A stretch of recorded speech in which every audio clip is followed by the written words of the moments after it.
राम रस बरसे,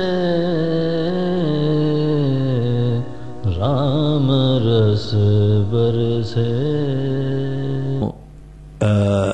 The righteous deeds of a person, they culminate into inquisitiveness of the transcendental truth. Then that is the fulfillment of all the good deeds. You know, the beautiful thing about good deeds is that they make us very happy. It's a pleasure to serve and love anyone. Whenever there are good deeds, they make my mind very quiet and peaceful and loving. People around are also, blessed that, oh, such a nice person is there in the world, in the family, that they care for us. These are the people who are available to us in all the ups and downs of life. They are reliable people. Not only about human beings, about the whole creation, the animals, the birds, the trees, the whole cosmos. They really care for everyone. These people are people who are called as people who are following good, proper dharma. Righteous people. So righteous people are those who always, care for others. They can never even think of harming anyone else. The very thought that, somebody is being hurt is abhorrent to them. They cannot even dream of hurting anyone. They'll hurt themselves if need be, but they'll never hurt anyone. Not only physically, but even emotionally. Even the thought of hurting, that is also very abhorrent to them. So these are the righteous people. They are, wherever these people are there, in any country, in any place, in any time, the whole world around is blessed by the beautiful fragrance of their thoughts and emotions and service. Yet, just being a good person, just doing good deeds is never the answer. We do not say that dharma is moksha. Just by being a good person, we never think that the person is liberated. Liberation is completely something else. Liberation is living an enlightened life. So, here Bhagwan Ram says that, yes, Lakshman, I'll talk about all these things. So the first thing in this journey of our spiritual awakening, we always need to start with good karmas. Good karma is the starting place. Good karma has got many facets. Whenever a person acts very nicely, that person, will become healthy, he'll become prosperous, he'll become very comfortable in life. All the near and dear ones will be very happy and prosperous. So all these things are taken care of by good karmas. So they are important in life. We need to be, self-reliant in our life. Therefore, we need to work hard. But this is just one aspect of karma. There's another aspect of karma, and that is the purity of one's mind. Good karmas, they bring about beautiful qualities in mind. There is quietude in the mind. There is peace in the mind. The intelligence invokes in the mind. The person starts becoming much more subtler. They can enjoy subtle things. They can probe deep into certain things with a quiet mind. So this is another aspect of good karma, that one starts becoming much more intelligent, subtle. Smaller things now, they don't interest him. Okay, this is fine, good, they are taken in strides, but they are more fascinated by certain profound and beautiful things, subtler things. And therefore good literature, good poetry, and all these things, they are very important. There are certain people, they enjoy classical things, They have much more finer taste as though.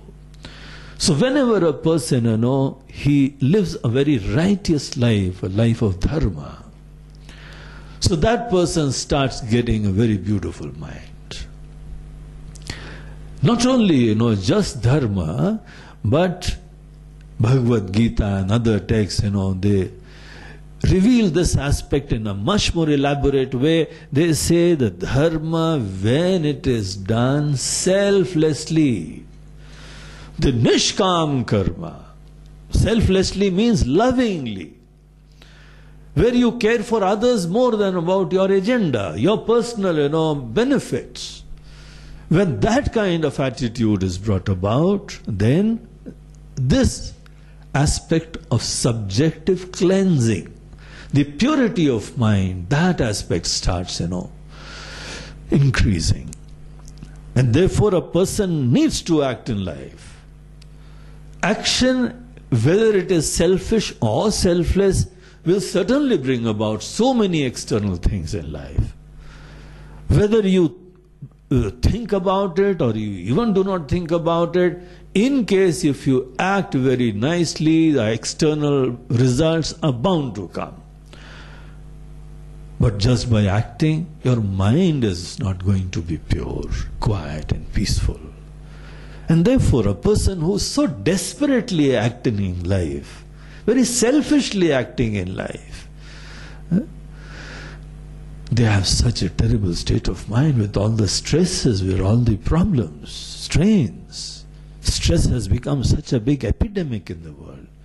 It is only because of a person who is acting only for his selfish ends. That is not the only way to act. In fact, ego fulfillment is not the best motivation also.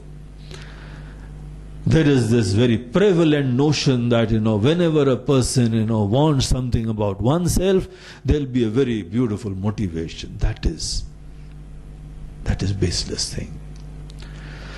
A person who is inspired just by ego fulfillment, that I'll have something better, just like Napoleon says, an ordinary mediocre person will be whipped to act just because I'll give certain perks to him. I'll increase one more ribbon on his collar, on his shoulder, and the person is going to act much more nicely. This is what mediocre person is all about. A person who loves his work, love for the work, irrespective of the kind of consequences and results which I am going to get, when I enjoy my work, that is the best motivation, the ultimate kind of motivation. This is the motivation of the pioneers in any field. They enjoy their work, they love their work, they pour their heart and soul in their work. At times they don't know also that this kind of work will be even understood by others. Any great art, any great poetry, any great literature, anything, many times I think writers must be wondering whether, this kind of thing can even be appreciated by this so-called common man. But yet they are inspired to manifest all that beautiful thing from their heart.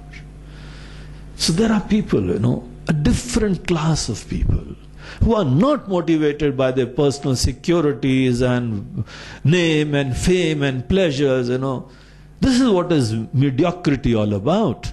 A person, whenever the person will be inspired only by his ego fulfillment. This is the prescription to lead a mediocre life.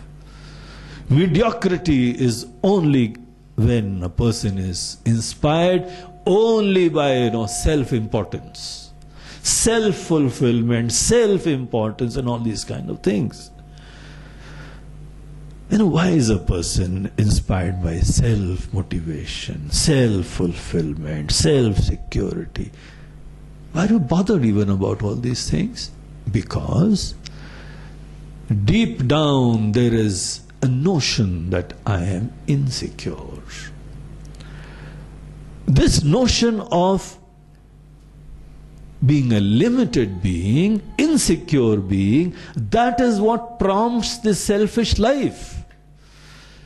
I'm compelled to live a selfish life in case I have this notion that I am a limited person. Whenever this kind of notion is there, baseless notion is there that I am a limited person, I am only a small individual, then this ego is going to be there. I'll be a limited, insecure person. And my whole life will be prompted only by this, that I want more. And wherever, somebody tells me that here you are going to get greater joy and pleasures, I'll be the first one running in that direction. And that is why people even run after heaven and Swarga and Jannat and all that. This is this kind of mediocre mentality that I am a limited person and I need to seek something outside. This presumption that I am a limited, lacking fellow. I'm made to run everywhere in the world. Whether in this life or even hereafter, I'll still be running, after something. So this is the kind of disastrous consequence. Whenever a person takes oneself, his self or herself as a limited fellow. So I have been inquiring into all these things. Lakshman was saying that, Bhagwan, I have discovered that the real problem is not that, I need to run in the north direction or the south direction, in the east or the west. That is not the question. Whether I need to run towards, the prescriptions of this dharma or that dharma. That is all childish. The fundamental question is, am I a limited, lacking fellow? Is this my truth? In case if this discernment about my being a limited, lacking fellow is there, I'll still be running even after I reach anywhere else. That's been my experience. Therefore, there is another way of acting, Bhagwan Ram says. And that is what is called as Nishkam Karma. Nishkam Karma, this beautiful word from Gita, the implication of this word is, can you just love your work? Can you just enjoy the journey? Can you just pour your heart and soul in the work itself, in your challenges, in your responsibilities? And in case if a person, pours one heart and soul in the very work, whatever the person is doing, when the action is good, the result is bound to be good. It is not that a person need not bother about the result at all, but my priority needs to be that I should enjoy my work. Any kind of creativity is possible only when a person really loves the job. So whenever you are really inspired by spiritual upliftment and awakening, the first step is do not leave the field of your action and responsibilities. And most of the time, it is because that my ego is hurt. That is why I am running away. And that is all the more necessary. That wherever you are hurt, be there. And learn to, introspect about your motivations. The truth is that I am selfish at that time. I'm more bothered about my happiness, my comfort, my respect and all these things. And the fact is, whenever I'm bothered about my respect, my comfort, I accept myself as a limited, lacking being. And in case if I'm myself accepting myself as a limited, lacking being, how can I ever get fulfillment in my life? I'll be condemned to a life of seeking, eternally seeking. Life after life I'll be seeking, till the time I pause and start wondering, why should I take myself as a limited, lacking fellow? and make my life a real hell over here? I need to stop that problem myself. Ram ras barse, Ram ras barse.